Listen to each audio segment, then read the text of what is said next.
রাত নেমেছে নসরতপুর রেল স্টেশনে। চারিপাশে হালকা কুয়াশা, বাতাসে ঠান্ডা ভাব। দূরের বাতিটা ঝিমিয়ে ঝিমিয়ে জ্বলছে, যেন আধো ঘুমে ঢলেছে গোটা স্টেশনটা। চায়ের দোকানগুলো তখনও খোলা। ছোট্ট চুলার আগুনটা লালচে হয়ে জ্বলছে, তাতে কেটলির ধোঁয়া উঠছে একটুখানি।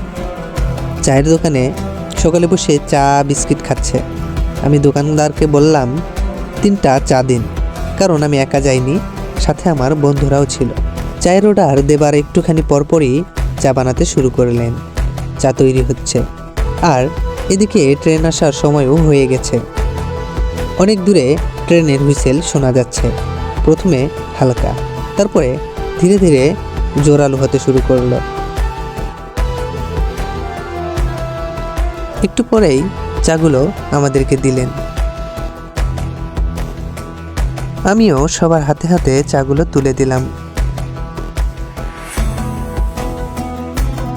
সাথে সকলে একটি করে বিস্কিট নিলাম। স্টেশনে মানুষ বাড়তে শুরু করলো, কারণ ট্রেন আসার সময় হয়ে গেছে। আমি চা হাতে পেতেই দেখি ট্রেনটা ধীরে ধীরে প্ল্যাটফর্মের দিকে ঢুকছে। ট্রেনের আলো ছড়িয়ে পড়ছে চায়ের গ্লাসে। সেই গ্লাসের ভেতরে যেন পুরো নসরতপুরের রাতটি বন্দী হয়ে আছে। ট্রেন থেমে গেল, লোকজন ওঠানামা করছে, কিন্তু আমি বসে বসে চা খাচ্ছি আর উপভোগ করছি। চা শেষ না হওয়া পর্যন্ত আমি বসেই ছিলাম।